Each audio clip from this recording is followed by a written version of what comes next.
दुल्हा मिलतो झकास गे झकास गे हे गे पुर जतो सब मन के सरधा पुर जतो सब आस गे दुल्हा मिलतो झकास गे हे गे पुर जतो सब मन के सरधा पुर जतो सब आस गे भोला बाबा के जल चढ़ा ले भोला बाबा के जल चढ़ा ले तोरा दुल्हा मिलतो झकास गे हे गे भोला बाबा के जल चढ़ा ले तोरा दुल्हा मिलतो झकास गे दुल्हा मिलतो झकास गे झकास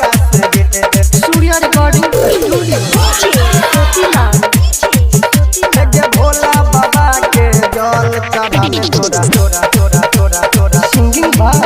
मुकेश दुल्हा मिलतो झकास गे हमारा संगे जल चढ़ावे चल न तू देवा घर घर घर घर भोले बाबा तोरा पछौरी फेर देतो नजर जर जर जर फेर देतो गे नजर हमारा संगे चल गे छौरी जल चढ़ावे देवा घर भोले बाबा तोरा पर सुन न फेर देतो गे नजर हे गे बाबा के दर से खाली न कियो जाय छै कले विश्वास गे भोला बाबा के जल चढ़ा ले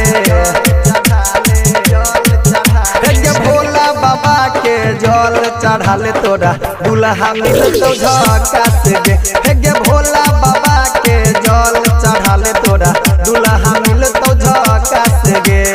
भोला बाबा के जल चढ़ा ले तोरा तोरा तोरा तोरा तोरा सूर्या रिकॉर्डिंग स्टूडियो दुल्हा मिलतो झकास गे झकास गे सिंगिंग बाय मुकेश नवाली दुल्हा मिलतो झकास गे शिव के भक्ति में छै खूबे सकती मान जो हमर गे बात बात बात बात सरकारी नौकरी वाला दुल्हा मिलतो तोरा ये समाट माट माट माट मिलतो तोरा ये समाट ये समाट शिव के भक्ति में छै खूबे सकती मान जो हमर गे बात सरकारी नौकरी वाला दुल्हा मिलतो तोरा ये समाट संतोष राज मुकेश मवाली रख तो दिल के पास गे भोला बाबा के जल चढ़ा ले हे गे भोला बाबा के जल चढ़ा ले तोरा दुल्हा मिलतो झकास गे छौड़ी भोला बाबा के जल चढ़ा ले तोरा दुल्हा मिलतो झकास गे दुल्हा मिलतो झकास गे।